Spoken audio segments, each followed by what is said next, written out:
Hi, my name is Stanley Oliveira, and I'm making this video to explain to you why GMOs are bad. So I'm going to talk about GMOs. If you don't know what GMOs are, GMOs are unhealthy things we're finding in our foods today, especially in the United States. So I'm going to start off by telling you exactly what the acronym GMO is and what it stands for. GMO is genetically modified organisms. It's a living organism whose genetic material has been artificially modified and manipulated in a laboratory through genetic engineering.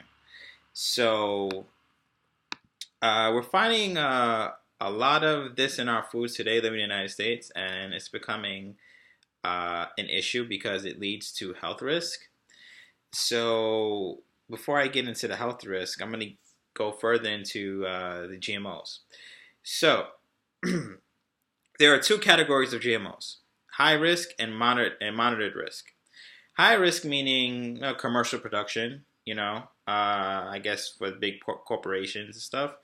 And the monitored risk is contamination that has a blending of genetically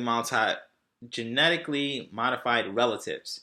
So I guess, that's saying that it's not having everything you would find in a high risk. It has like those traits. So there are some examples of foods today that we eat that are high risk. Corn, canola, cotton, papaya, soybean, and beets. There are a few others, but for the monitor risk, we would find the traits of GMOs not as high, but there are traits in it that are concerning. We would find those in the foods of chard table beets, kale, squash, rice, wheat, potato, and a lot of carbs and a few vegetables. So in America, we are leading. We're leading the world with 70% of usage of GMO within our country in comparison to Brazil, Argentina, Canada, India, China, South Africa, Pakistan, and Uruguay. And it's amazing that we have all this money and we prefer to invest it into genetically modified food instead of growing organic foods, which causes health risk. So going back to the health risk, GMOs, they can become part of bacteria in our digestive tracts that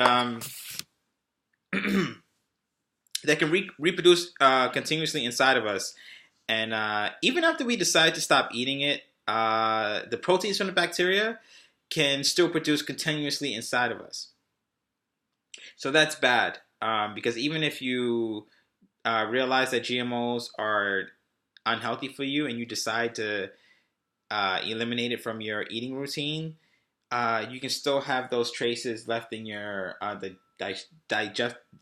digestive system, and you can still have the effects that you would have if you were still consuming it, just on a lower scale.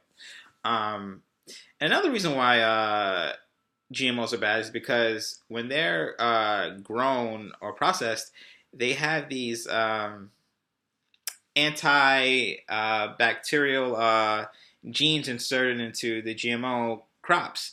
So which that does is that enables these things to create an antibiotic resistant disease,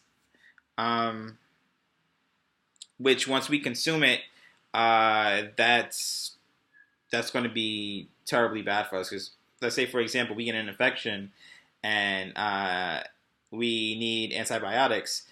Because we've been eating GMO, genetically modified foods, and we get an infection, we have these traces of GMOs in our system. It's hard for our body to fight off colds and infections with the antibacterial medicine that we're taking because we have the resistant strain in us.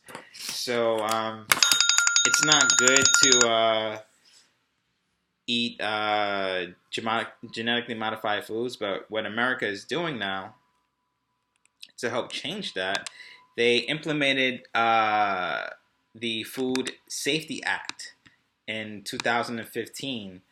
And what that does is it's a law that enforces these big corporations within the United States to label foods that have genetically modified enhancements or traces in it, so we could be aware of what we're eating. Um, at the end of the day, we should just really eat healthy and watch what we're consuming, because it's a huge health risk in the United States and it's becoming an epidemic. And it's just really unfortunate that after 11 years from 1996, when they first really started doing the GMO testing in the United States, they waited 11 years later to put in a law to force these corporations to um, label their food so we can watch what we're consuming. Um, that's my speech, and I hope it's informative and persuasive for you not to continuously eat genetically modified foods, and hopefully you'll read the labels and watch what you're consuming. Thank you.